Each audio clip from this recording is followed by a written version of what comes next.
Calling bell exam start ಆಗುವಂಥದ್ದು 10 ಗಂಟೆಗೆ.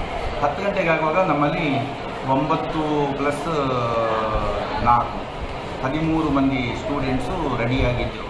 ಕೆಲವರು 4 ಮಂದಿ ಸ್ಟೂಡೆಂಟ್ಸು ರೆಗ್ಯುಲರ್ ಆಗಿ ಕಾಲೇಜಿಗೆ ಬರ್ತಾ ಇರೋರು ಹಿಜಾಬ್ ತೆಗೆದು. ಅವರು ಇವತ್ತು ಕೂಡ ಹಿಜಾಬ್ ತೆಗೆದು ಎಕ್ಸಾಮಿಗೆ ಹೋಗಿದ್ದಾರೆ.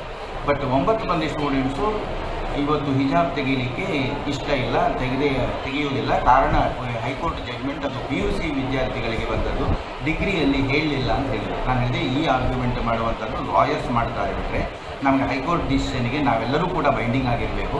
ಅಲ್ಲಿ PUC ಮತ್ತು ಡಿಗ್ರಿ ಎನ್ನುವಂಥ ಡಿಫರೆನ್ಷಿಯೇಟ್ ಇಲ್ಲ. PUC ವಿದ್ಯಾರ್ಥಿನಿಯರು ಕೋರ್ಟಿಗೆ ಹೋದ ಕಾರಣ ಅಲ್ಲಿ ಎವ್ರಿ ಸ್ಟೆಪ್ ಬೈ ಸ್ಟೆಪ್ ಜಡ್ಜ್ಮೆಂಟಲ್ಲಿ ಸೆಂಟೆನ್ಸ್ ಟು ಸೆಂಟೆನ್ಸ್ ನಮ್ಮ PUC ವಿದ್ಯಾರ್ಥಿನಿಯರನ್ನು ಕೋರ್ಟ್ ಮಾಡ್ತಾರೆ ಅಷ್ಟೇ. ಅದರ ಅರ್ಥ PUCಯರಿಗೆ ಮಾತ್ರ ಅಪ್ಲೈ ಆಗೋದು, ಡಿಗ್ರಿಯರಿಗೆ ಅಪ್ಲೈ ಆಗ್ತಾ ಇಲ್ಲ ಅಂತ ಅರ್ಥ ಅಲ್ಲ.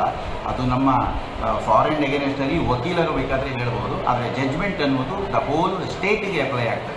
ಯಾರಿಗೆಲ್ಲ ಎಲ್ಲೆಲ್ಲ PUC ಮತ್ತು ಡಿಗ್ರಿ ಕಾಲೇಜಿದೆ ಎಲ್ಲರಿಗೂ ಕೂಡ ಅದು ಅಪ್ಲೈ ಆಗುವಂಥದ್ದು. ಎಲ್ಲ ಕಾಲೇಜು ಕೂಡ ಅದನ್ನು ಫಾಲೋ ಮಾಡಲೇಬೇಕು. ಅದು ಹೈಕೋರ್ಟಿನ ವರ್ಡಿಕ್ಟ್, ಹೈಕೋರ್ಟಿನ ತೀರ್ಪು ನಿರಂತರ ಚರ್ಚೆ ಆದ ನಂತರ, ವಾದ ವಿವಾದ ಆದ ನಂತರ, ಸಂಬಂಧಪಟ್ಟ ಎಲ್ಲ ಡಾಕ್ಯುಮೆಂಟನ್ನು ಕೋರ್ಟಿಗೆ ಪ್ರೊಡ್ಯೂಸ್ ಮಾಡಿದ ನಂತರ ಕೋರ್ಟ್ ಅಪೀಲ್ ಆಗಿ ಕೊಟ್ಟಂಥ ಒಂದು ಜಡ್ಜ್ಮೆಂಟ್.